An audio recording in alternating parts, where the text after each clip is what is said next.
session for November 14th to order. And the next item on the agenda is an opportunity for citizens to make comments that are not on the agenda. I have no speaker cards before me, so I assume there's no one wants to speak. And if somebody jumps up immediately, I'm going to move on to item 1, which is the event permit for the Christmas parade sponsored by the Kiwanis Club of Franklin on December the 2nd in downtown Franklin. Any comments or questions? Seeing none, we'll move on to item 2, which is a presentation of Downtown Franklin Association's strategic plan presentation. So Mary Ann is going to make that presentation and has Christy Williams with her for support. So support. You got your job. I'm not sure which one's being supported here, Mayor. I'm going to do this because I have a little tickle in my throat, so I'm going to cough in front of the Board of Mayor and Alderman. and for the record, we'll have y'all say who you are. And my name is Christy Williams. I'm the Main Street Director for the Downtown Franklin Association, a division of the Heritage Foundation. I'm Mary Ann DeMyers, and I am the President of the Board of the Downtown Franklin Association. Okay, we appreciate you all allowing us to come and talk to you tonight. We're not looking for any decisions, so we just want your support in what we do, what we do affects everyone in businesses in the community in downtown Franklin.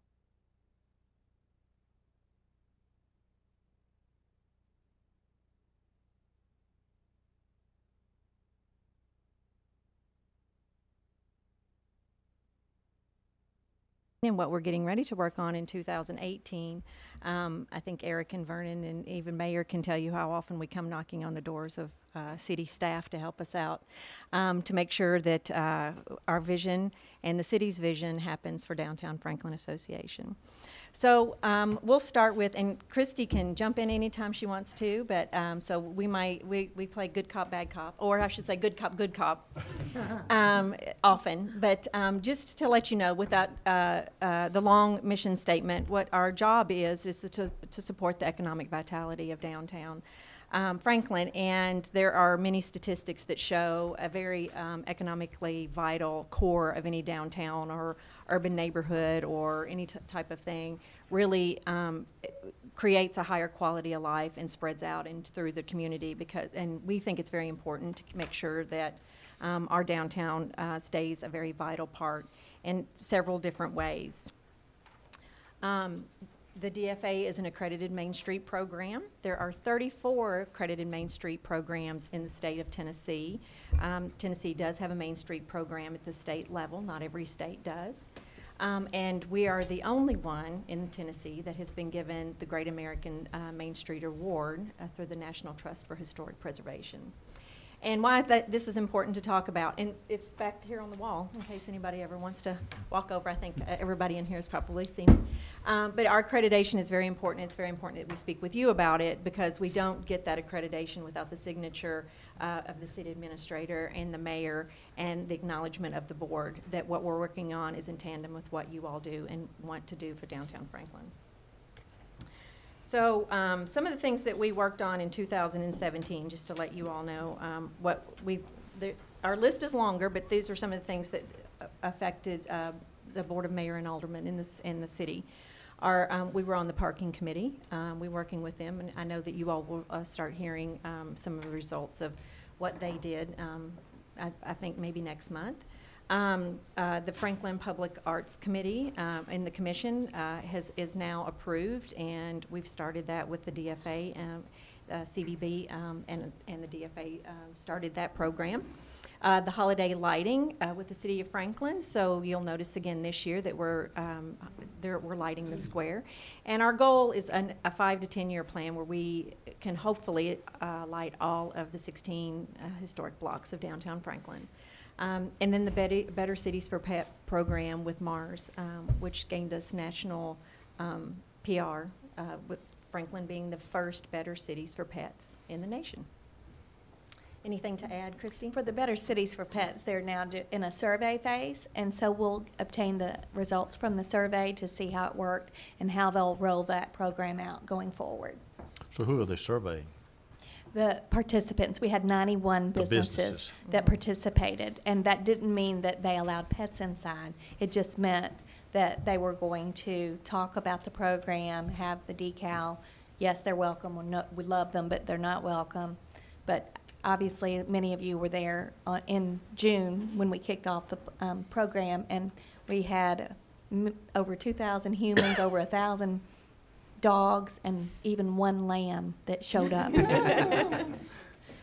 didn't know it was a lamb, did it? Thought he was a dog.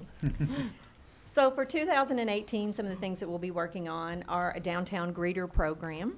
And we have several members of our community working in tandem with that program.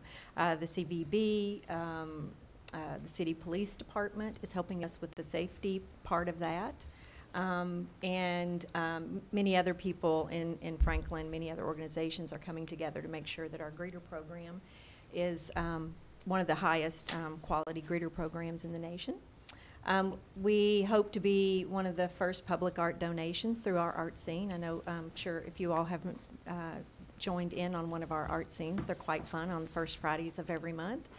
And the committee decided long ago when they started that they wanted, one of their initiatives was to be in with public art if there ever became a public art commission, and now we have a public art commission. So we've been saving our pennies and hope to be one of the first donors of a piece of public art. As I said earlier, the Holiday Light, expanding that. We are working to highlight and support local businesses, and I'll tell you why in just a few minutes about why that's so important and about keeping the economic vitality strong in downtown Franklin. We engage and support all stakeholders and partners. And so the Downtown Franklin Association, or any Main Street program, people sometimes think is a merchant program. It's so far beyond a merchant program. The merchants are very important to what we do. And they're virtually the face, many times, of a Downtown Franklin program or a downtown program. But we engage the city, who is a very big part and is a big stakeholder in what happens and the success of downtown. The county, the building owners, the landowners, the banks, the insurance agents, and all of those people that come together, real estate agents, and all of those people that come together to work to make downtown Franklin what it is. So we try to engage with all of those people, and so that we all share a common vision, and including other organizations like the CVB, Williamson Inc. There's a lot of us that are involved. And then last, I'm sure you all heard this word, and Mayor talked about this. I don't remember the last time we were together, Mayor, but we talked about placemaking and how we hear that word more and more, and we're involved in that also. And placemaking is really about not just buildings or sidewalks, but it's an experience, and it's a feeling, and it's where you want your community to gather, to have that feeling of a place. This is home. This is a feeling. So downtown Franklin is a big part of that. And then last, I'm going to leave you with something, and everyone in the room too. This helps you hopefully become warriors for local business. This is something that was done by the National Civic Economics Organization. And what this says is, for every $100 spent in a local business, $68 goes back into the communities in taxes, or the way that the business owner spends in another shop, or the way that he works with its bank or whatever. If you spend $100 in a chain business, $43 of that $100 goes back. If you buy something online, less than $1 goes back into your community. So that's why it's vitally important that we support our local businesses, because those dollars go back into the community in many ways, in taxes, in donations to local charitable organizations. There's many ways that happens. So it's vitally important that we support our local businesses. And I just wanted to leave everyone with that. So when they're talking with their friends this Christmas, make sure that you're supporting a downtown local business. And I would just like to add that we appreciate every single person that we deal with at the City of Franklin. They're amazing to work with, all of the employees, as well as the Board of Mayor and Aldermen. So thank you. Thank you all. Thank you. Anybody have questions? I just one quick Sure, question. go ahead. Real Alderman quick. Berger. And you don't really need to discuss it, it's just something I want to leave with you. A lot of times when I talk to people who are visiting Franklin, they ask me constantly why the stores don't stay open in the evenings.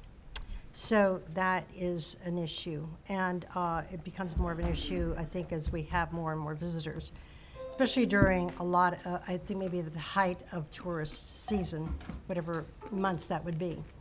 And just recently, I was in 3 different cities that had their stores open until 8 o'clock at night, 9 o'clock at night, and they were local mom and pop stores. They were not chain stores. And I talked to some of them because I'm interested in that.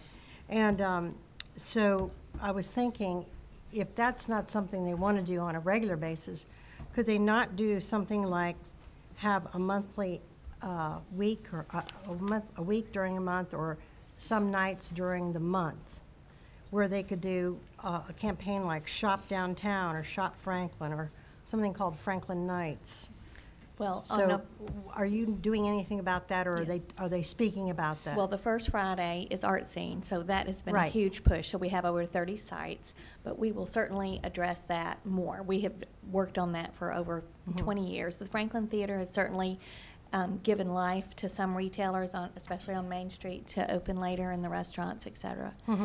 And November 25th will be Shop Small Saturday, which will be American Yep. Express's Shop Small. Yep, We'll be good. promoting that, and then we'll kick off our Hop and Shop free trolley from Park at the Factory, and we take guests every Saturday between Thanksgiving and Christmas, and Mayor Moore will be on our very first trolley. Good. So this is like the 4th year that we'll do that, to try to transport people easily through town. Okay, I just want you to talk a little bit more about that. And We will. Even one of the small towns that attracts tourism that I visited about a week ago, 2 weeks ago, they stay open, not every night, but they have their shops open certain times during the week or during the month to accommodate tourists and, Great. and local economy, local community too as well.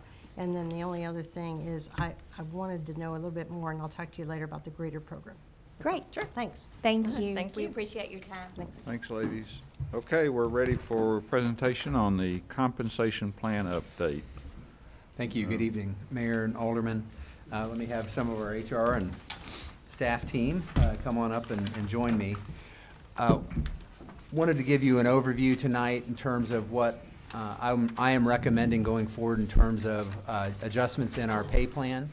Our compensation plan, to be more formal about it. This is something we incorporated in the budget in terms of setting some dollars aside, knowing that it was time for us to do an update of the plan. And let me take you through that with the presentation we have tonight. Again, the plan that we are working from was established in 2013. We adopted an entirely new compensation plan.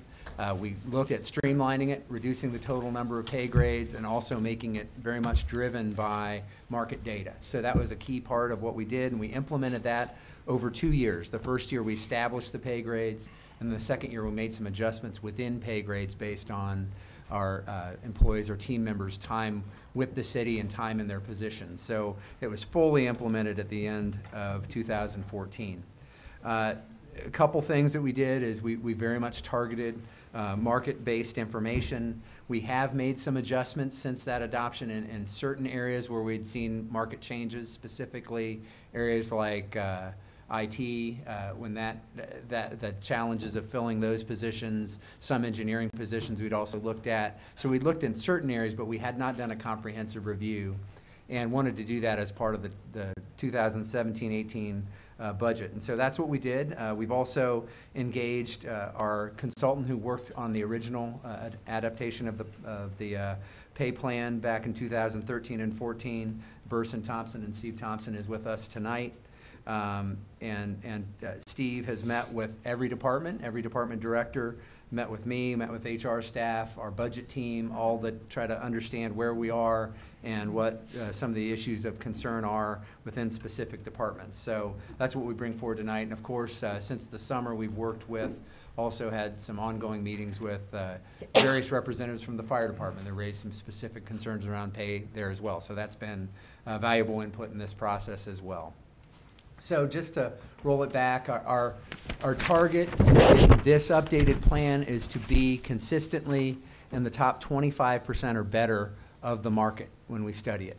So that is what we look at as our general target, that's a floor for us, that we're at least that good or better when we look at our pay across all of our pay ranges, all of our positions, when we compare the market. And so when we look at the benchmark cities, there's about 18 cities that we look at here. We also do apply private sector numbers where it's applicable. There are certain positions, there are very good comparisons in the private sectors, and others there are not. So we where we can, we do apply those. And so when you look across that, we want to consistently be in the top 25% of that group for each position and each pay range grouping across our compensation plan. So when we looked at it, and when we built the budget, honestly, we thought the adjustment might need to be around 4 to 5%. When we did more in-depth study and looked at it now and looked at where we are now and projected out also to July 1 of 2018, we found that overall, to stay in that top 25% or better, we need to raise or adjust our pay grades by 10%. So that is a significantly larger adjustment than what we had anticipated in the budget. So we've worked on a strategy to do that and to phase that in completely over the next 18 months. And there are two components. There's adjustments to the pay grades themselves, so moving the ranges, the top and the bottom of those ranges, 10% over time. But then there's also adjustments that we want to make within those pay grades for our team members for the time that they've been in their positions, so that we lessen compression from new people coming in to folks that have been on the job for some time. And so we have a strategy to address that as well. So there's two components we're trying to address. What we'd like to do is phase it in. Really the pay adjustments phased in between January of 18 and July of 2018. What we would propose that we do is the full 10% pay scale adjustment for public safety, police and fire, effective the first pay period of January 18, so midpoint of the fiscal year. And that with all other departments and personnel that we do this, a 5% adjustment at the first pay period of 2018, and then the second component, second 5%, first pay period July of 2018. So that will get us to the appropriate adjustment, we think, in terms of the actual pay grades. What that will mean is we'll just adjust the pay, with that step, we just adjust the pay grades. The only folks that means a direct, immediate pay increase from that action is folks who would have fallen out of the bottom, would be less than the minimum of the new pay grade. So we will make adjustments for all those folks back up into the newly comprised pay grades. So that's what happens on that first stage in terms of establishing new pay grades, making sure everybody in the position is at least within the new pay grade. The second part is to address potential compression, to also recognize the time in the position and provide kind of a baseline of progression through the pay grade for all of our team members for the time they've been in the position. So we've established within that a chart that kind of gives us guidance, and we will implement this January 1 for public safety. But as you look at that, we have sort of bands of service, if you will. So if it's less than 2 years, we just make sure you're in the new pay grade. After that, we make adjustments, and this is basically the minimum that we'd like to see that folks are at. If you haven't reached that minimum based on your service time within your existing position, we'll adjust you up to that. So if you've got 10 years of service and you are not 14% above the minimum of that pay grade in your job, we'll move you up to it. And so we'll do this consistently throughout the organization, but we will need to phase that in as well so that we can handle the financial impact. So let me lay out how we plan to do that. It will be achieved over 18 months, but it will touch 3 separate budgets. The first year we will make, along with the 10% adjustment in pay grades in public safety, we will make those tenure adjustments or time and job adjustments effective the first pay period of January. So for public safety, we're making both the pay grade adjustment and the adjustment based on time and position, based on the chart I showed in the slide before. For our public works group, they will have 5% January 1, 5% July 1, and then effective July 1, or first pay period in July, we will make those tenure-based or position and job adjustments as well. So theirs will coincide with the second 5% within the Public Works group. And when I say Public Works, I mean streets, sanitation, parks, and water management. So, and in that group in particular, that is not all a general fund group. That is a mix of sanitation fund, water and sewer funds, and general fund. So that'll be more of a mix. With public safety, obviously, is entirely general fund. And then we'll make effective July 1 of 2019 the final within pay grade adjustments for existing employees based on their time and job, for everybody else basically by the first pay period at July 19, so the beginning of that fiscal year. So again, we accomplish all of the adjustments within an 18-month period, but it does touch fiscal year 18, fiscal year 19, and fiscal year 20. So this sort of summarizes it and gives you the financial impact. There is a little more detailed breakdown of that in your packet in a separate one-pager, but this slide does sort of summarize that for you in terms of the full dollar impact, both what the full year impact is and what the impact is within the budget year for the range adjustments for public safety, the full 10%, the first 5% for non-public safety, and then the tenure-based or the time and position adjustments for just public safety, the full year impact.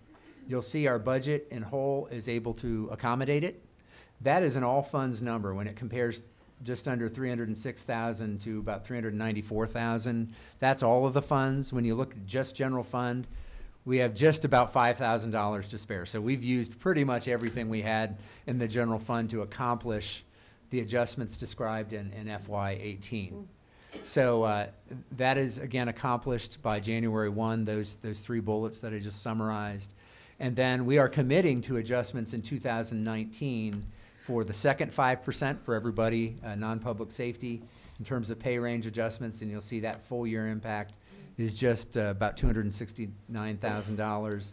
And then we really I can't give you a full understanding of the dollar impact of the Public Works adjustments. We'll need to break that down a little more completely, but that's going to be not as great as what you see in the general fund in this year, but because it spreads across 3 different operating funds, but we'll be able to give you that as we get closer to budget time.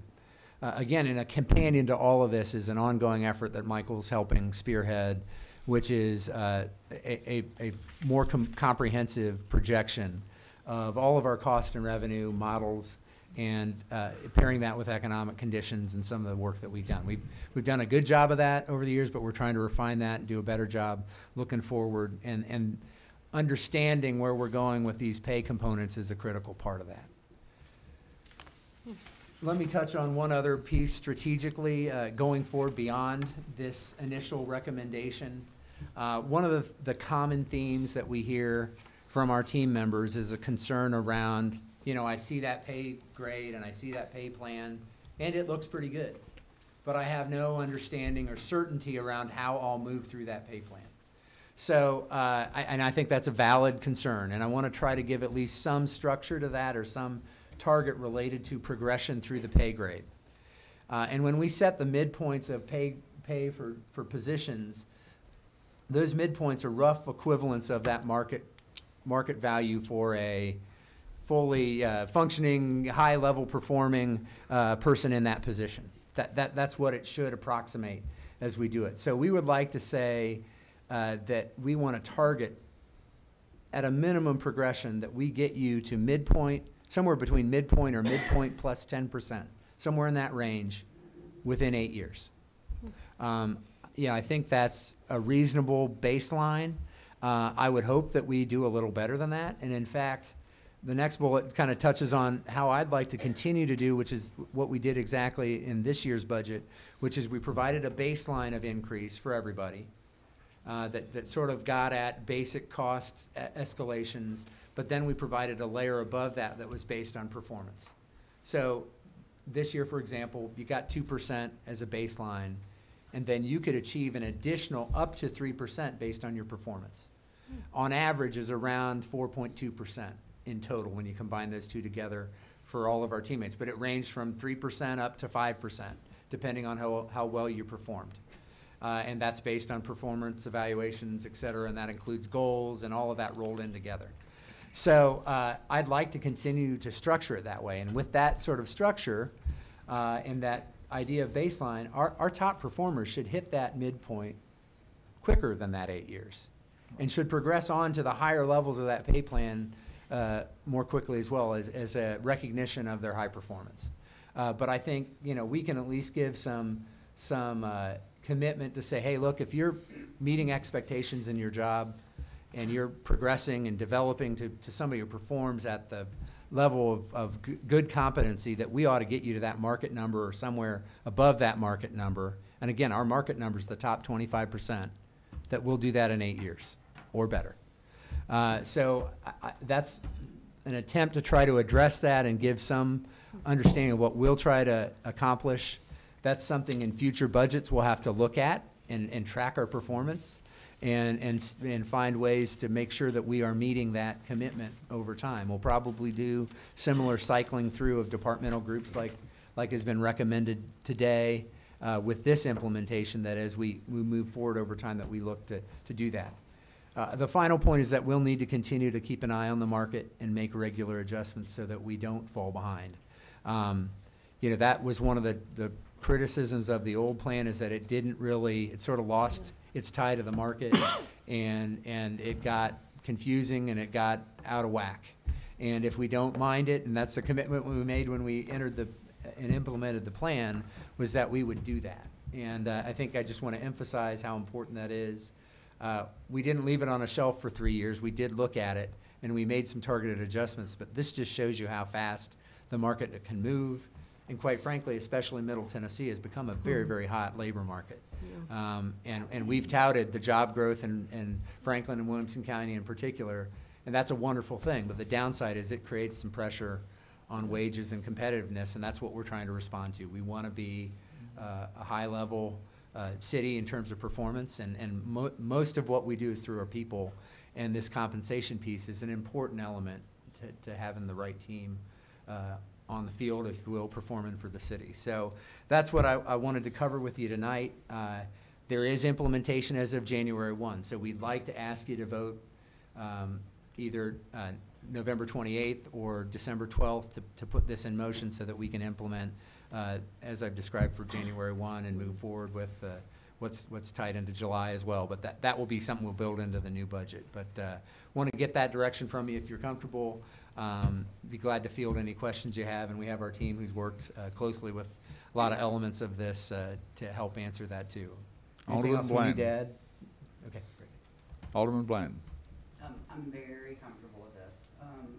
It's funny, Christy just talked about how great working with our staff is, and for the citizens it might be like, oh, a raise, what about streets, and what about this? And we take great pride in handling all the needs of our community.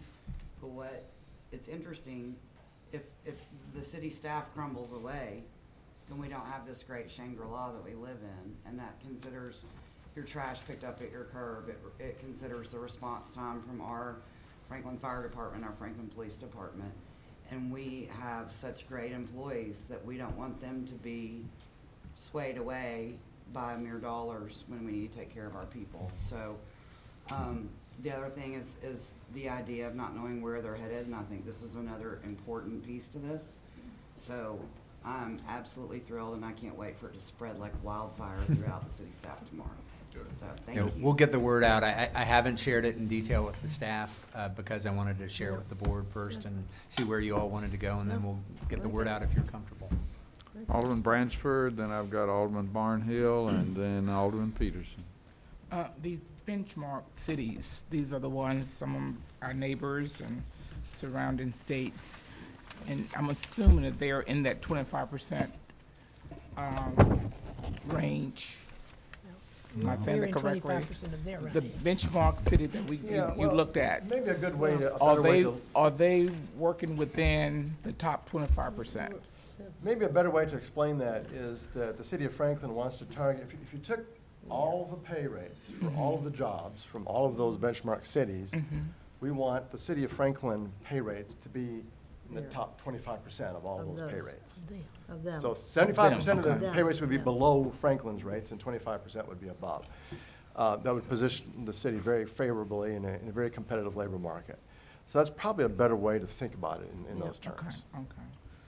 So back to Brandon's comment is that, you know, we hope to keep our employees here, so no one should be leaving to go to Smyrna or Hoover, Alabama, okay, all right, for a few dollars. Alderman Barney, I've got, you'll be, I want to got go back you. and just quickly summarize. Sure. So we did a 2% increase July 1 of this year, right? We had 2% plus a layer for- Plus a layer. for performance above that. So on average, it was a little over 4%. 4%. Yeah. In January of this coming year, we're looking at doing 10% for public safety, fire, Let police. me clarify. We're moving the pay ranges. Okay. Not everyone will get an increase out of that. Actually, when we move the pay ranges, the only folks from the pay range move that get an increase are folks that Who- basically fall out the oh, bottom of that okay. range. We bring them back up to the new minimum. Now, the second exercise we'll also have them for public safety by January 1 is that comparison to those based on your years of service within the position to see that you're at least at those thresholds that we put up there on that chart. Let me go back and show you that. So that, and again, not everybody will get that either. Only if you have been, say, in this example, you've been in the position for 10 years.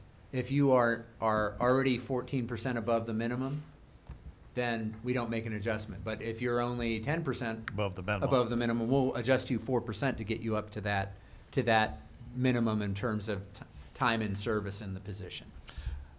So it's not a guaranteed increase for Right. everybody. It is dependent on where they are in the range, both initially the range overall and then their time in position.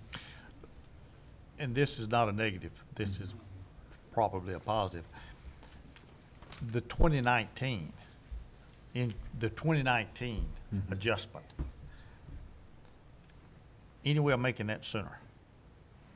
Well, and that gets on something I probably should have touched on too, is why are we phasing it Yes. and doing this way? It's Okay. really a question of budget capacity.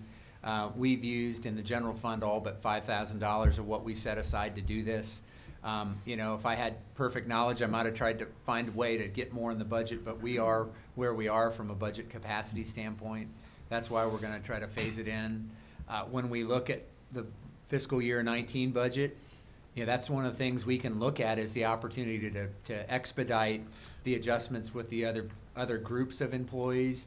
And we can assess for you the cost impact of that. So that's something we can certainly look at. But you can- But we're working with what we've got in place now, and it gives us some time to ramp up for FY 19. But even with what you've got now, you could, in the budget, when we start doing it in March or April of next year, you could do that, not January of 2019, but July 1 of 2018. We could look at other Let's look timings. at it. This, I've given you a plan that I think tries to smooth it out and Smooth it make out. it work over an 18-month period. But we can look at what it looks like from a budget impact standpoint to be more aggressive or, you know, move those timelines up a little bit. Well, if we're competing, Yeah. we're competing in all phases of employment for the city of Franklin. So it's, I mean, you know, we can do the public safety, and that's fine, and I have no problem with that whatsoever. But I would suggest and probably expect that you're just as, you're competing against everyone else for every other job also. So, I mean, and if it's not possible to do it in the budget, then we don't do it. You've got it spread out over 18 months, that's fine. But I would rather see that 2019 number possibly come down to July 1 of 2018. Okay. And you have a chance, we have a chance to look at that next spring Yeah. when we start looking at the budget. And we'll be kicking off budget discussions here Very soon, so shortly. that's something we can certainly look at and put forward as Gonna miss essentially like a program enhancement like we do with some of the other Yeah. initiatives. We can certainly build one around that. Let me comment on just kind of the decision I made in terms of the phasing. And granted, it's driven by what's available to do.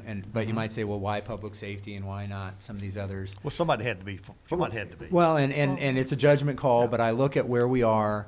Overall, as an organization, our turnover is a little less than 5%, which is not bad. That's not a huge red flag, but what we've seen in public safety is more of an impact on the recruitment, the pipeline. And we've seen fewer and fewer applicants coming in. Now, we're still getting very good quality applicants, but it's not as deep, and we're having to do the new list sooner than we used to have to do. Okay. And that's a function of the market. That's a function of some other things too. It's not all pay, but we want to do what we can to address pay and be highly competitive there. So that's part of that judgment call. In terms of impact and implementation, public safety is half of our general fund. When you look at personnel, it's probably more than half of the personnel side of the general fund. So we're really kind of taking the biggest chunk there, so that's part of it too. But I really felt from a market and competitiveness standpoint, this was important. It's something both chiefs and I have been talking about for several months, the pay study work group that we've been talking to, all these elements point to that specific need. And so I felt like we needed to implement it there. And I will say one other thing too, in terms of functionally, public safety tends to more consistently start their employees at the minimum every time. That is not as true other places. We give some latitude to public safety and all the departments to start within that first quartile based on of the pay grade, based on experience and other factors, getting the best people on. But it is more often than not, they tend to start more at the minimum because that's kind of how they've done that with everybody, so there's a consistency there. And I think starting them earlier on this makes some sense to address maybe that little bit of difference between public safety and some of the other departments. Okay. Alderman Peterson. First of all, thank you for all this work. I'm sure that it's very complicated, no question about it. I was a little surprised too, whenever I think about every pay increase that we've had for the last few years, at least we're a national average, right? Mm-hmm. And as was said, even this past year, 2% was probably the national average, and it wound up being an average of 4%. Mm-hmm. So that was a little surprising to me. The other thing I think that you and I spoke about was the enterprise funds. You know, water and sewer have a little bit different situation because for the general fund, you know, we have a lot more leeway, and I just wanted to follow that as it plays out. And we're comfortable that what we've built in assumptions, because when we do the cost of service studies that establish the rate structure for water and sewer in particular, that this works within that structure. We're comfortable that can be accommodated there. So that's part of what we have analyzed to this point, and we'll look at as we build next year's budget as well. And they'll be part of that adjustment within pay grade for those existing employees. So that'll be part of that discussion. Alderman McClendon. First, I'm glad that we've done this, and I wish maybe that we had figured out that we were behind sooner. Some of the benchmark cities are obvious to me. To me, I don't know this to be true, but I suspect that certain of our departments and positions, we compete more directly against other local immediate vicinity municipalities and governments than others. When we go out for a department head, that may be a national search. That may be a search where someone's willing to relocate from far away. But when we're hiring, you know, rookie firefighters, that may not be quite as regional or national. So some of these cities make sense to me because we clearly compete against Smyrna, Brentwood, Williamson County, Murfreesboro, Clarksville, Nashville, et cetera, for a lot of our entry-level positions anyway. Others of them, I guess, make sense from the standpoint of they're small, they're comparable size and affluency and so on. Right. I don't get Lexington, Kentucky, but I'm assuming that there's a reason. That's a major metropolitan area far from here. So I don't know what would happen if you took Lexington, Kentucky out, whether we would suddenly be in the top 10% or whether we would suddenly fall out. Okay? Probably not. And I don't need the answer to that right now, but looking at this list of cities, this has been a bone of contention in the past, where our comparable cities weren't. And you couldn't make them comparable in my mind. That said, this list doesn't contain any obvious suspects to me except Lexington.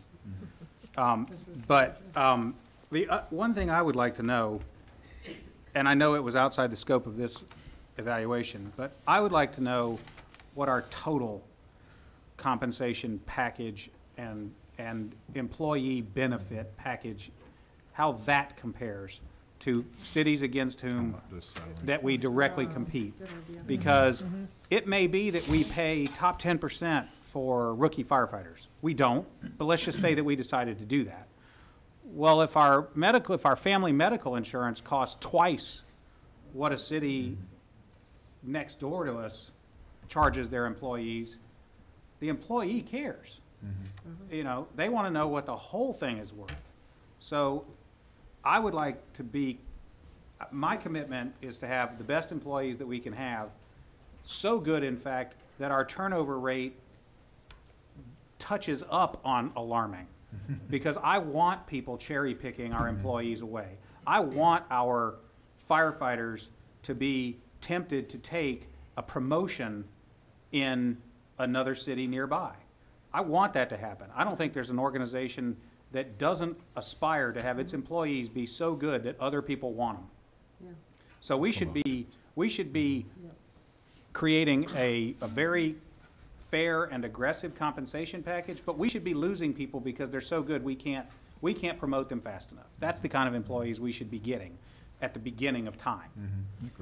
That said, at some point I'd like to have a comparison where our salary, health insurance, retirement options, tuition assistance, et cetera, et cetera, et cetera, is all measured in one place against bona fide comparables.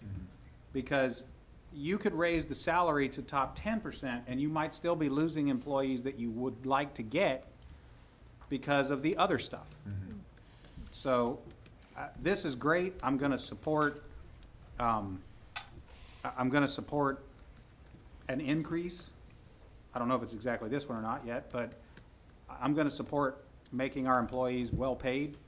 But this is one piece of that puzzle, and we need to be looking at the complete package so that when we go and offer a job to someone, it's pretty easy for them to compare to the other offers they may have and come to the conclusion that all things considered, this is the best job. Alderman Scanner. One thing to follow along that line of thought, you can say that, oh, well, our healthcare insurance is only $100 a month, but if the deductible is $10,000 a year, you really haven't gained anything other than just paying $100 a month. So there's some way you've got to be able to have a comparison on that. That it's easy to say, oh, well, look how cheap our healthcare insurance is. But there are other factors. The other thing is, I'm glad that we're keeping a performance portion of this, because there's always a danger that as long as someone, when you start with longevity, if they don't get fired, they get the same pay that whoever's on the top of the thing. And so I caution that if we're doing a salary range and we're including performance increases, that some people are going to get raises on the coattails of people that are good high performers. And we should always be aware of that, because most jobs, yes, you're going to have in so many years, you're a better performer, you're more experienced, but in some jobs, you've just been in the job that long. So I caution that we be able to keep that differentiation between performance and minimum salary for that pay range. And that's a leadership challenge for our team. I mean, that's one of the things we're looking at in terms of our evaluation system, and we've enhanced that system just in the last year or so. But that's one of the things we have to work with our supervisor, our departmental leadership, to say, make sure we are providing meaningful evaluations, that we're differentiating top-level performers from folks who are just getting it done, and then finding ways for folks to be challenged and continue to improve. We've built goals, what we call major work objectives within every evaluation, and those should be individually developed with each employee that helps target ways they can improve and be in that, work to get in that higher tier. But we do want to differentiate. That's an important piece. And that is an important part of administration, is to make sure that things are realistic from department to department as far as those recommendations are. Okay, we're gonna move on to item. Mayor, I have one question. I'm sorry, Alderman Sorry. Berger.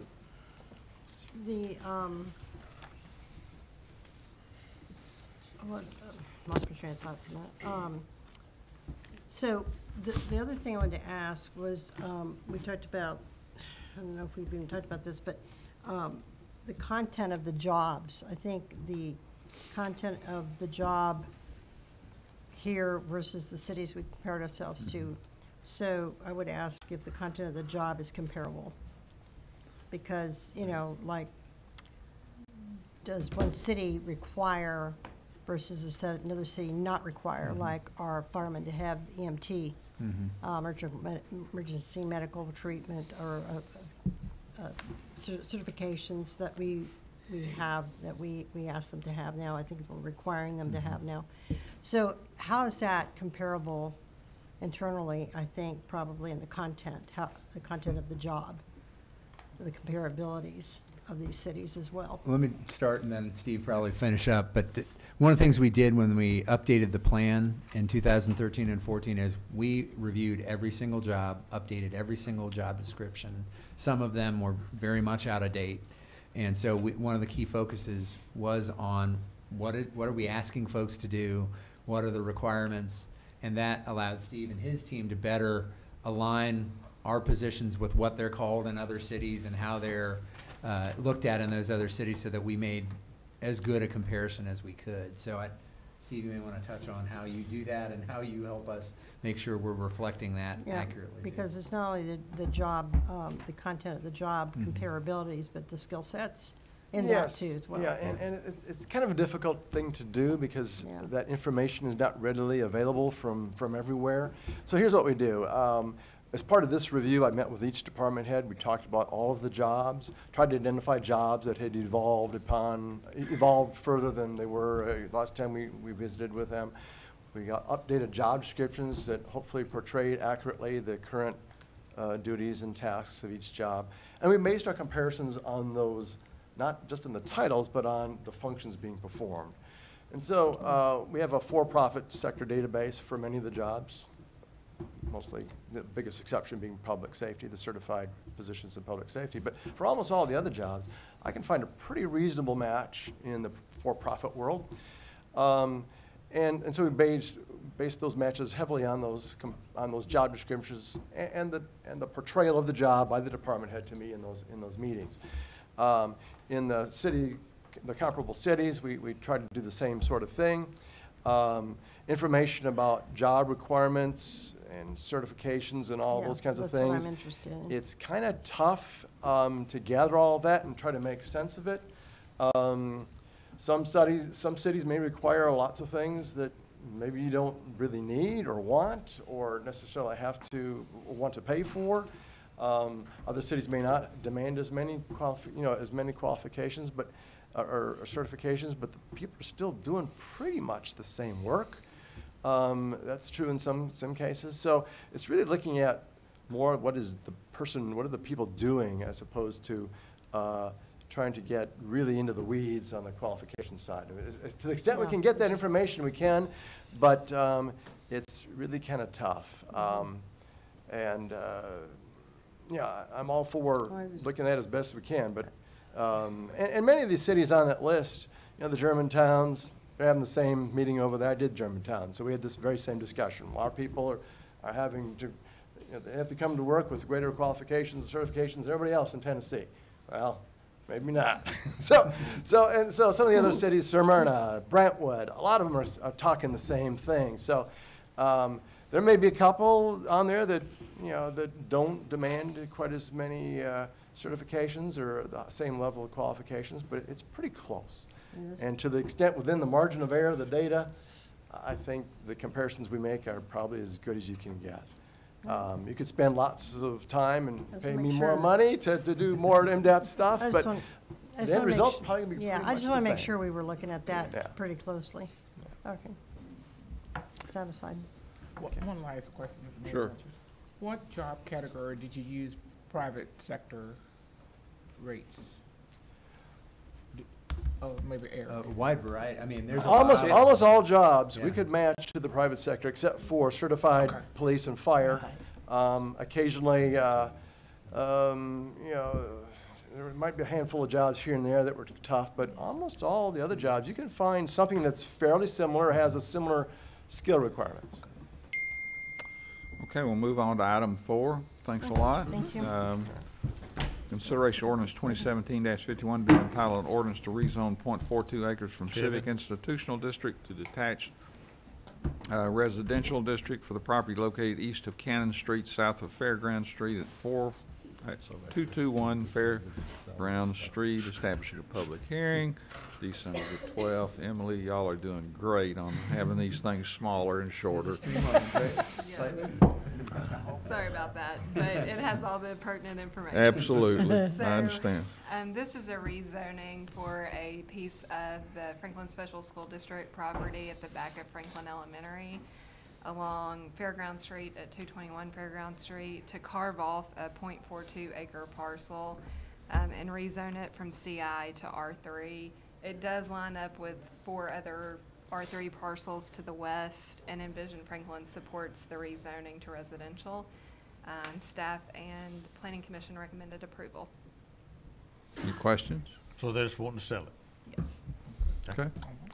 All right, good enough. We'll move on to number 5, consideration of professional services agreement with Civil and Environmental Consultants, Inc. for the Henpeck Lane Sanitary Sewer Extension Project in the amount not to exceed $60,000. So earlier in the year, the board approved us moving forward in a partnership to extend sanitary sewer to the site of Oakview Elementary and to the future site of a middle school on about 35 acres adjacent to Oakview Elementary. And again, that's a cost we're sharing with Williamson County Schools and the City of Franklin to extend that service. We're working aggressively on a timeline that matches up with the desire to open the new middle school. And so one of the elements is to have some other support services that help us do that work. And I'll let Paul walk through what that does for us. Yes, our goal, again, with the school opening in the fall of 2020 is to get sewer there as quickly as we possibly can. And there's around 26 tracts that we have to acquire easements from. And that is a tremendous effort. And given the number of capital projects that are hitting the right-of-way phase, we really need support to be able to deliver to these projects, which is what our goal is. And so the professional services agreement is for $60,000 with CEC, to where we're going to have a public meeting on December the 5th, really to show the project to the residents, show them the alignment, the impact that it has.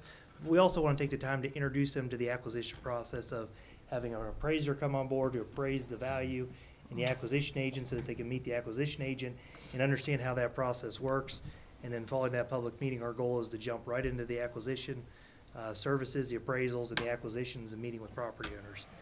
So we're moving full steam ahead on the project, and looking forward to delivering another project to y'all. Meeting in this room? Meeting will be in this room. We mailed out letters to any adjacent property owner, whether they were impacted directly or not, and then we also advertised in the paper. So all 26 got a letter besides additional possibly impacted residents in that area? All 26 got a letter, and it was probably around 50 letters that went out, because if they were just adjacent to the project, we mailed them a letter. All right.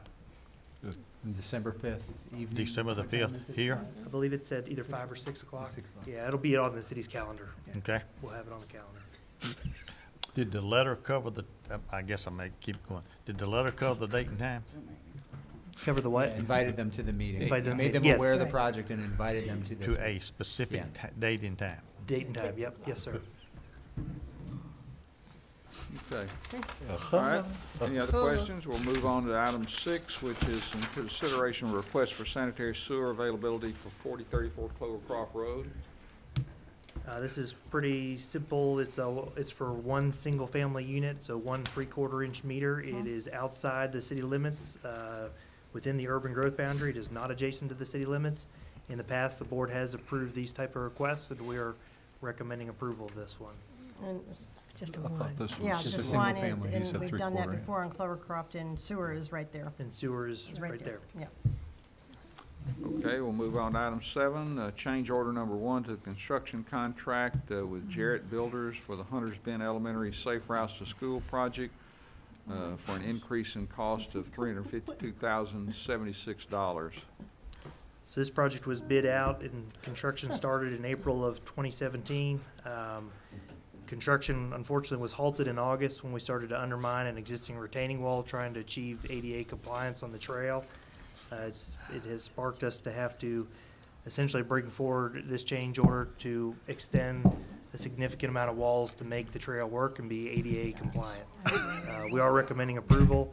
The contractor has committed to having the project done by January the 31st, which we all have agreed that's an achievable deadline, given the work that needs to take place. And so we are recommending approval of this change order. What's the expected completion? January 31st, and they're hoping to start this Thursday. And he does reference it here, they've already done some of the work within the $370-something. They have done some of it, yes. And this change order is consistent. We brought this forward to you a month ago with 3 options. This is the option we thought there was a general consensus of the board to bring forward. So that's what we put on, and this is on for a vote tonight if you're comfortable. Alderman Glendon. We should do this, but it's extremely disappointing that we are where we are, not because No kidding. It's the crazy. staff did anything wrong, not because the contractor did anything wrong, although I've got my own issues with them. This is an engineering mistake.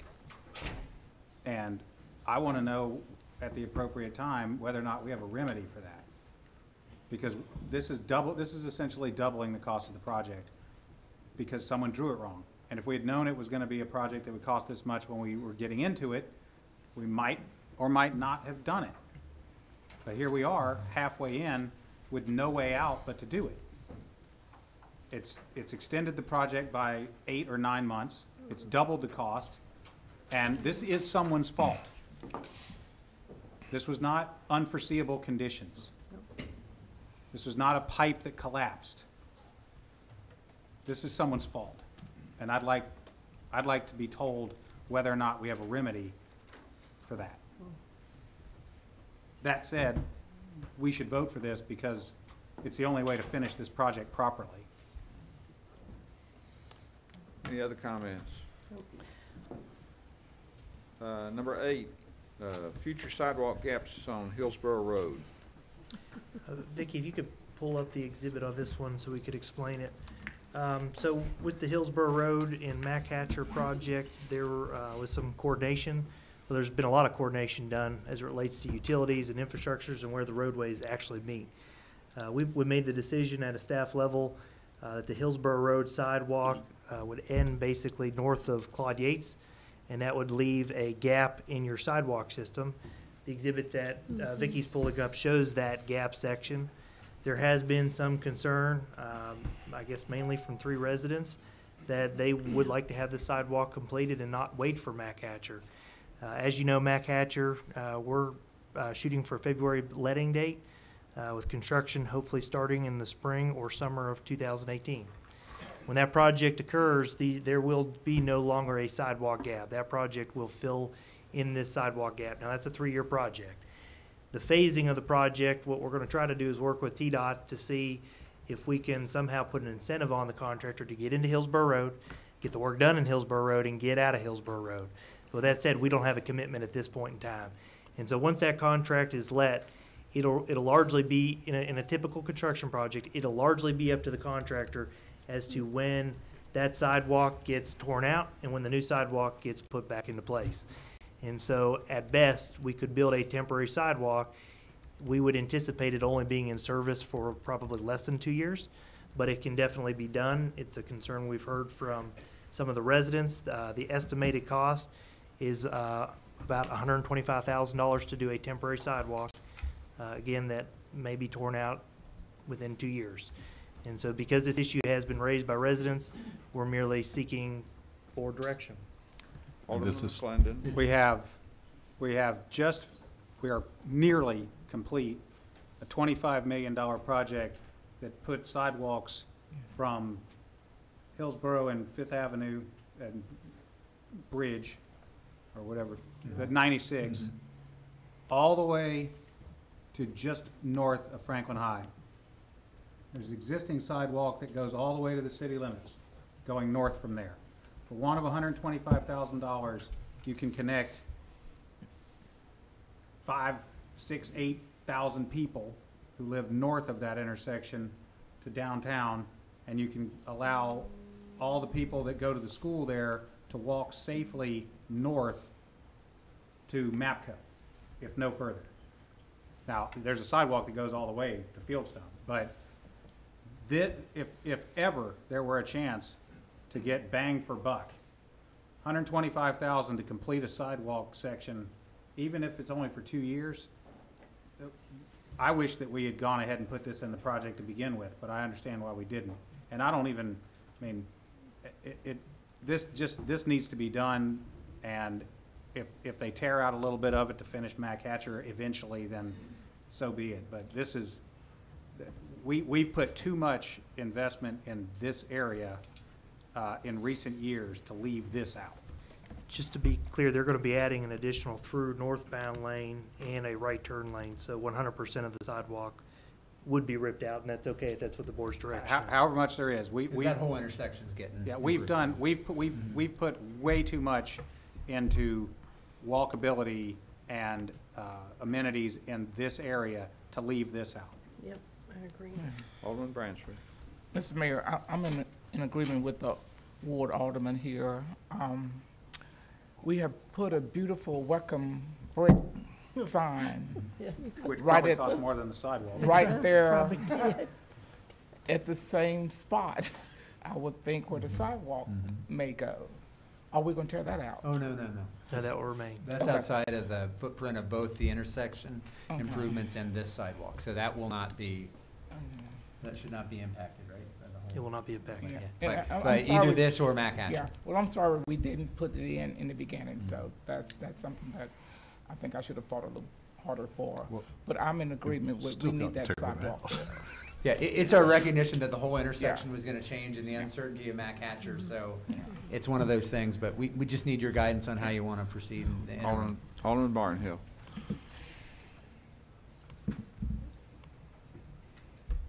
We have got a whole bunch of places in Franklin that we've got sidewalk gaps. Sure do. That's one of them, possibly. But that's gonna be done. And we've got areas where we can plug in for sidewalk gaps where we're not gonna tear the sidewalk out. I'm sitting here thinking that, and I know that this is one of those tug things where you've got some residents, but I can probably point some places where this could connect several thousand residents from one point to point A to point B if we put those gap sidewalks in. We're building the one on Murfreesboro Road, for instance. You could go to Downs if you wanted to go to Downs. You can build a gap sidewalk there. You've got other places on 96 that we're building. To put $125,000 in is probably, as we put it as a $25 million project, is insignificant, but enough of the $125,000 at times becomes significant. I really can't see spending the $125,000 to put a sidewalk in that we're gonna tear out, it very possibly in less than 2 years. I mean, we don't know exactly what the timeline is on the contractor coming in. I understand that it's connection to this and connection to that, but I don't, at this particular time, I'm not gonna support spending $125,000 on 1,100 feet of sidewalk to tear it out in 2 years or less, when we're gonna build one anyway. That's part of the next phase of that particular project. So I won't support the $125,000 expenditure on that. I just think the money could be spent elsewhere where you're not gonna tear it out and you're not gonna lose it. Alderman Blanton and Alderman Skinner. I think I feel a tie coming from you, Mayor. I'm with Clyde. I mean, people on Franklin Road have been wanting a sidewalk Yeah. since Bell Historic Right. and Jameson Station You went got up. that right. Sorry. They're getting it. Yes, in Late. a streetscape situation, they have waited for Yeah. many years when there was money in the coffers to finish a sidewalk, and it sat there waiting and waiting. I agree with Clyde. I mean, it's gonna happen. We all have to wait for things we want, and I think that, like Clyde said, there's other places we have sidewalk lack. What's the word I'm looking for? Gaps. Yeah. Gaps. Yeah. That this money could be allocated to, even though we're probably pulling it out of a budget that probably has a little bit of excess, but I think they can wait 2 more years. Alderman Skinner. How much money did we allocate for the sidewalk gaps? We have about, essentially $250,000 a year for 5 years, so $1.25 million. We did have some other sidewalk money in a fund that developers had paid for in lieu, a couple $100,000, I think, approximately there, that we were tapping as well. So we were identifying gaps all over the city and trying to fill them with these dollars as best we can. This is one that could be eligible for use the way philosophically, the way we've used the county facilities tax, because it connects to a school. We've done infrastructure in and around schools for use. So that could be a possible funding source if you wanted to go down that road. It's just the nature of spending it and the uncertainty of how long we have it. It's clearly valuable. It's just a matter of timing and the use of those resources versus other places we could use it. So. I agree with Clyde. You know, these people will eventually get sidewalk when the rest of the project's done anyway. If we've got construction through here because of what's going to happen to the intersection first, then you've got to question how much you're going to use this sidewalk and how many times will the sidewalk be closed off in that time period too. It's going to be a heavy construction site. If we use half of what our allocation is for the year for sidewalk that's going to come anyway, I think that's a poor allocation of sidewalk fund. Alderman Martin. I think we have to have a gap filled in on Lewisburg Avenue from where it stops to across the railroad, eventually to the eastern flank. That would essentially give us a path to the a trail to connect the 2 sides of Franklin. And, you know, we've got to do that. And that's not going to be torn up. And people have waited for that for a long time. People have walked in the street. They cannot walk down Lewisburg Pike anymore. And so I really would love to see this thing on Hillsborough Road get finished, but as you say, that's going to be done. And I do think that this Lewisburg Avenue, Lewisburg Pike gap must be done.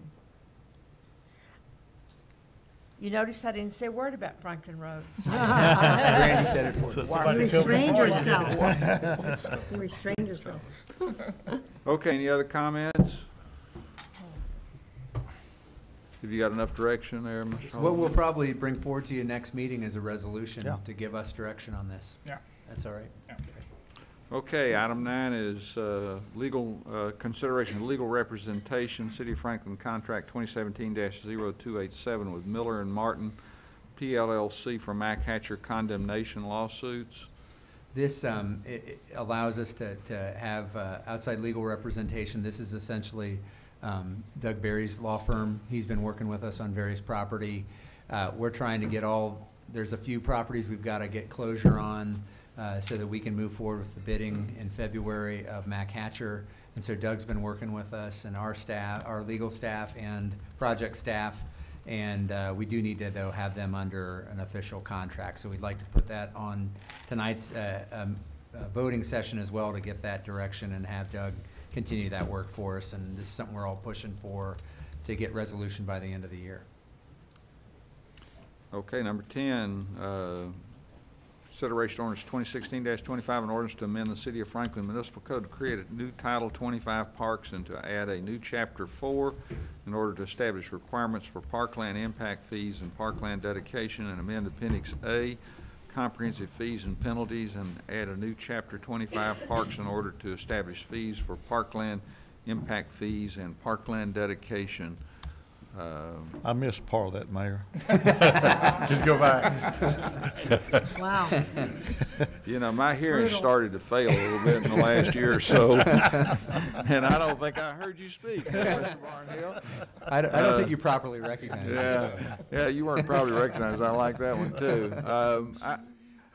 We're going to have a reception in between this work session and the Board of Mayor and Aldermen, so I want us to kind of have that in mind as we move forward, so that we can get our board meeting started on time at 7 also. So that doesn't mean you can't ask questions, but, and I think the last two items. Well, maybe Short we'll put this questions. back on the, Short questions. maybe we'd put this back on the work session then. Well, I think we've got plenty of time to get started on it. Your last two items are, I don't The think. last gonna two take are- a Last lot two of are time. not much, So we right. can use the time you have Right. available on this item and see Sure. where we are, and we can follow up next meeting or go Yeah. wherever you want. So- This is essentially something we've talked about a couple different times along the way in terms of what form this ordinance might take. And this is actually the ordinance form of some of what we've talked to you about over the last year. And so I'd like to have Vernon and Lisa and Jim walk through this with you. So take it away, Vernon. Oh, thank you, Eric, Mayor, Board of Mayor and Aldermen. The first thing I would like to take a moment to do, and it's the most important, is to give some thank yous, because you all know we've been working on this for quite a long time, and those thank yous go to Lisa and Kevin, to Jim, to Lynn Oslin, to Mark Hilty, and to Shauna for helping us put this together in its final form. Also want to thank the design professionals that have participated in those monthly Wednesday morning meetings to review this ordinance and provide input, and lastly, and most importantly, yourselves for the guidance you provided. What I'd like to do today is share with you, there we go, is share with you the program very quickly again that I've shared with you previously, for those that may be watching or in the audience this evening. The purpose of the Parkland Dedication or Impact Fee Ordinance, summary of the key components, a review of how we've gotten to the formula and that fee, and then also want to share with you as we move forward, if that's your choice, that we would have an effective date for development plans and site plans and buildings permit, that this would be effective for those approved on or after January 1st, 2018. The purpose of the ordinance, and I'm going to paraphrase here, in any impact fee ordinance is to ensure that new development and the impact that it has in our community, in this case Parkland, that they will contribute their proportionate share to ensure that the level of parkland we have before the development is the same after the development is completed. Some of the key components here is that Lynn had done an analysis based on the county assessor's reevaluation of property and determined that the per acre price of land outside of the floodplain is approximately $62,000. Inside the floodplain, it's about $45,000. And we did take out purposely the land that's really adjacent to the I-65 corridor. We had discussed, and I want to emphasize this, that for those developments that are going to pay the impact fee or not build a 5-acre park, is that 25% of their parkland impact fee obligation will be dedicated for the acquisition and improvement of community parks citywide, okay? The exception, of course, is when a developer has a large enough development that they want to build and dedicate a 5-acre neighborhood park. And then they would be provided 100% offset. The portion of parkland impact fee for neighborhood parks. The remaining 75% of their parkland impact fee obligation in this ordinance would be used to build neighborhood-type parks in the quadrant where the development occurred. Okay? And then incentive for developers to include both public and private types of parks and amenities, which include multi-use paths, that their offset would be after the 25% was contributed to community-wide parks citywide. And then we had discussed at the last meeting, Alderman McClendon suggested it, is that for private types of amenities, and we use the example of a gated neighborhood pool, that they would be allowed 25% of that value as an offset to their parkland obligation. So let's look quickly at how we arrived at the fee per dwelling unit. And in red, you'll see the 2017 figures based on the special census that we completed, which is 70,908. We've taken the acres of parks that we have, non-historic parks, multi-use paths, of a little over 425 acres, and we divide it into the current population. And our level of parks is 166.58 people per acre of parks. In the last census, it was determined that 2.4 people on average live in a dwelling unit. So to determine the number of dwelling units per acre, we divide the 2.4 into the 166.58 people, and we come out with 69.41 units per acre. Now that's important because the cost of an acre of land, as we determined, average cost is a little over $62,000.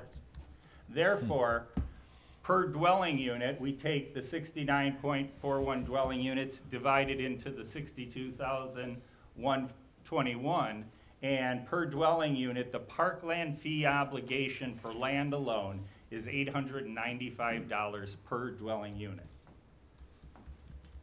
Now, the other part of this formula, part two, is the park improvement, the development cost.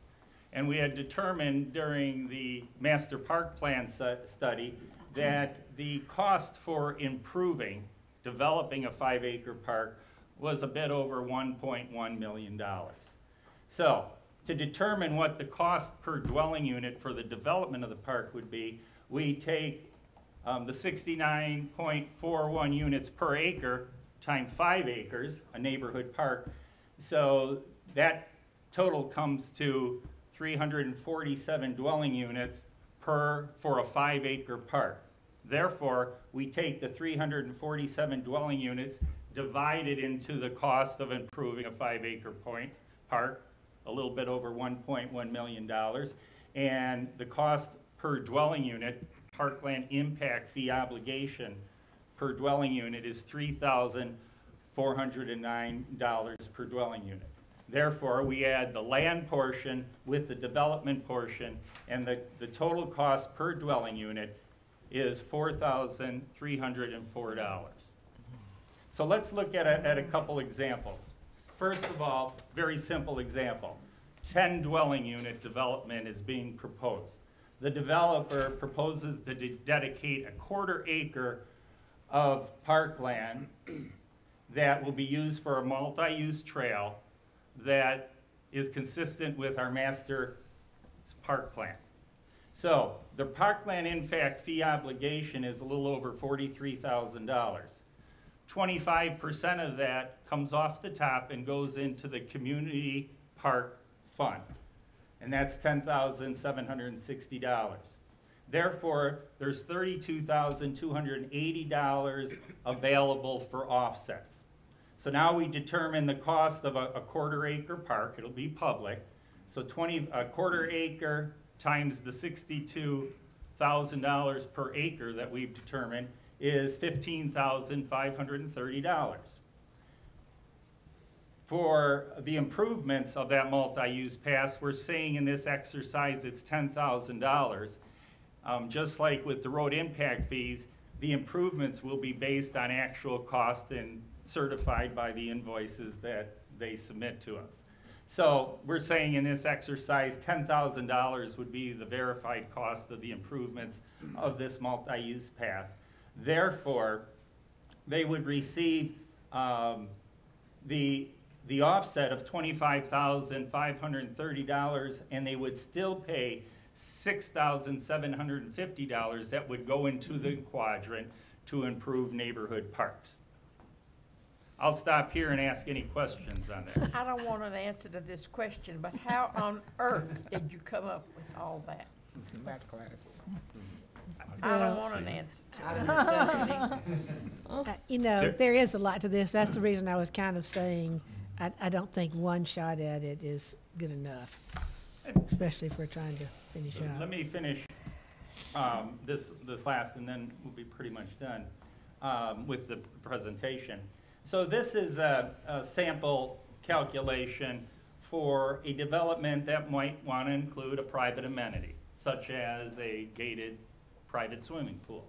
In this exercise, and you'll hear some of the same terminology as I explained before, this is a 50-unit proposed development, and in calculating the parkland impact fee obligation, the 50 units times $4,304 equal a little over $215,000. The 25% that goes towards the community park is $53,800, which leaves $161,400 towards an offset for an improvement, public or private. In this case, it's going to be a private pool and clubhouse, which will cost $100,000 on an acre of land. So we take an acre of land at $62,121 times 25%, because it's going to be a private improvement. The value of that is $15,530. Same way with the improvement. It's a private improvement. If it costs and it's verified to be $100,000 to build the pool and a clubhouse, they would get 25% of that towards the offset, which is $25,000. So essentially, they would have $40,530 to go against the $161,400. Therefore, they would contribute $120,870 into the quadrant for a neighborhood-type park. And that is the quadrants that we had used previously, and they would remain the same. Go back to the previous screen. So even though they are building a 1 acre park, they're still obligated to pay to the city $53,800 that would go to citywide development of parks. 25. Plus $120,870 that goes into the specific quadrant within that, based off of this right here. And that is because what's being proposed here is a private amenity only accessible to the residents in that neighborhood. What if it was not a, what if they were not doing a pool? What if we were not doing a private, whatever? Let's say they were going to build a 1 acre park open yes. to the public. Yes. Okay. Then it would be, then they would be able to get credit off the $161,400 for that total amount. Let me paraphrase that. So it'd be 1 acre, and the value of the 1 acre is $162,121. The improvements would be 1,000. They can only get credit up to the amount of the potential offset. So in this instance, they would exceed the eligible offset by $1,000, essentially, and they wouldn't. So they would get the full credit off there. So all they would pay is the $53,800 to a community-wide park, because they would be providing a public park in their development. I will make the same statement that I made in the past, and again, these parks that are within the development are basically for the development. I mean, they may be public parks, but they're basically for the development. Very few people are gonna drive into a subdivision to use what they think is someone else's park. And I can point to examples of that. We have a little public, I guess, a little pocket park in Willow Springs, and I see very little use out of that. And I don't see that much. I'm not at a couple of these others, so I'm not at there every day to see. I think that what we've done here is I think we've enhanced the development by this particular calculation and all of this right here, to the point where if any park, any amenity, anything in the development is a upgrade to the development and therefore makes it more attractive to someone buying that home. We're looking at unbelievable amount of, to me it is, of expense in parks and the East Side Park and the trail system and all of that. And I don't see that helping that particular, and certainly don't see it happening if there's not a pool in there, because the pool is definitely private. It's gated. Right. So my concern isn't with the calculations. My concern is with the results. I would, in response to that, right now, we've had a parkland dedication ordinance that has only achieved revenue, okay? And it hasn't encouraged a lot of parkland. And this ordinance is to encourage design professionals to include public parkland and multi-use trails within their neighborhoods. And we hope that after 3 to 5 years, as we look at these types of ordinances, that we're seeing developers include meaningful public parkland. Private amenities too, because they do serve, add to the quality of a neighborhood. You're absolutely right. But overall, we're trying to maintain the nexus between the level of parklands available to our citizens today to the level of parkland after a development is complete and the additional density that they add. If we know now that based on our existing ordinance, we haven't seen a lot, some developers include some parkland and have asked for modifications of standards for an offset. We want to try to have an ordinance, this will be placed in the municipal code, that'll make it a more fluid process. Still will have a development agreement, but we hope to come back and see public parkland being included and have an incentive for it to be completed. Final comment, there's no way that Lisa and her staff can go maintain a quarter-acre public park in a private development. Correct, and that's included to where if it's not 5 acres, they would maintain it. Okay. It still would be public unless it is gated, but the HOA would maintain. But it does accomplish that deficit within the Parks Master Plan that was definitely shown that neighborhood parks is scarce. Big deficit in the city of Franklin. We're hoping that this would accomplish it. This particular fund would be able to accomplish that. That and connectivity that connects those areas. Because a lot of the developments, not all, but a lot of developments are in areas to where either there's hillsides that you can't build upon or they're in some type of floodplain. And this would allow those areas to be utilized. But we want to be able to give credit, but to meet that deficit of neighborhood parks is very important. That 25%, however, would come back and to be able to accomplish things within other parks. It should not go to maintenance of those, but it should be accomplished to where there's something, a new amenity that's needed or an improvement, such as your new park that you mentioned on the southeast side of town. Allow that fund to grow enough to where then you would see a. No, I don't think that should go into the daily operations. of the Correct. park No, department. it actually can't. It can't. It has to be for the acquisition of Yeah. land or Right. specific types of development of the, so we need to make sure it's that way. And I did want to chime in on what Lisa pointed out. it's important to recognize that 25% is off the top. It's not subject to any offsets that goes to those broader Correct. community parks that serve a larger range of citizens and typically provide a larger scale function, like hosting all of certain types of recreation programs, be it baseball or football or lacrosse and rugby, which are growing very, very rapidly. So that helps us up front not have that lessened by other amenities in the development. It only applies that to the more neighborhood park element. And it's a balancing act of trying to encourage investment and development of neighborhood parks, but also where there's not ample credit given now, but also still provide a mechanism where we can collect funds that help us address needs too. Go ahead, and then I'll recognize Alderman Blanton after you. Okay. I wanted to add on because Alderman Barnhill and Alderman Peterson mentioned it.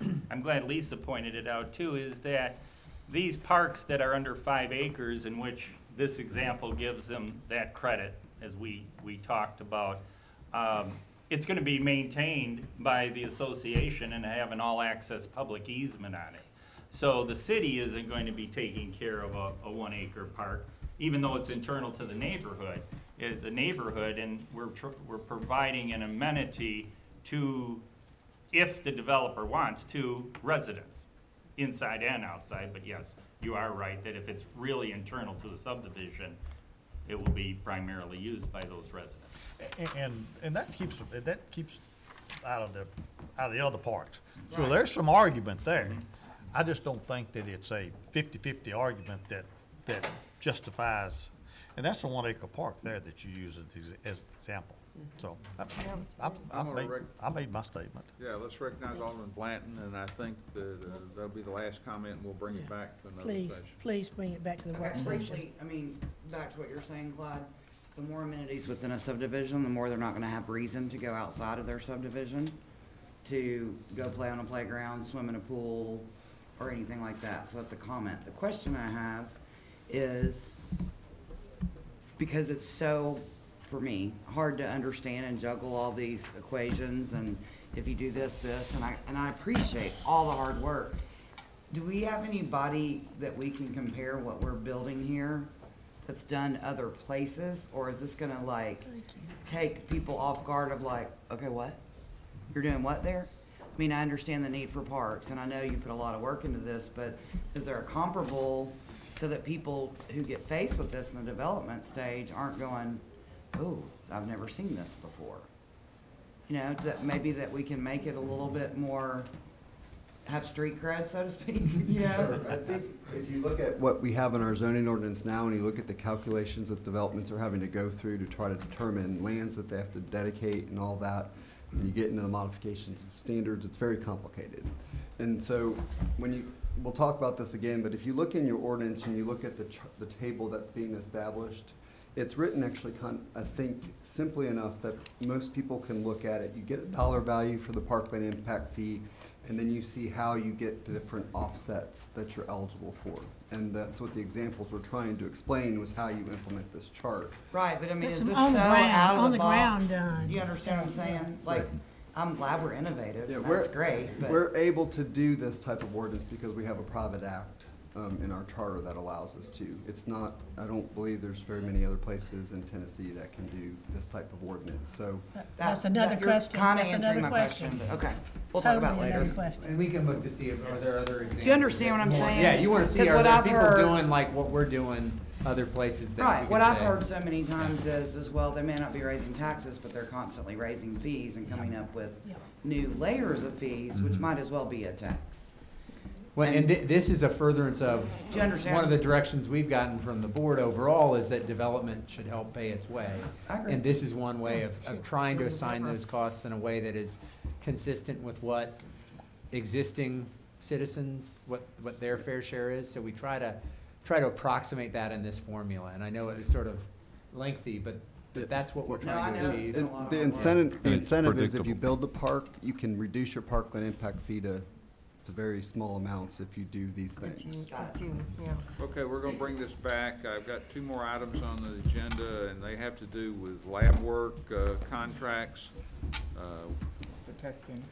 So does anybody have any question about those? If not, there's going to be a reception outside in the hall to honor our newly elected alderman and also to honor outgoing Alderman Mike Skinner. So we'd invite everybody to join that and enjoy some cake. See you at 7.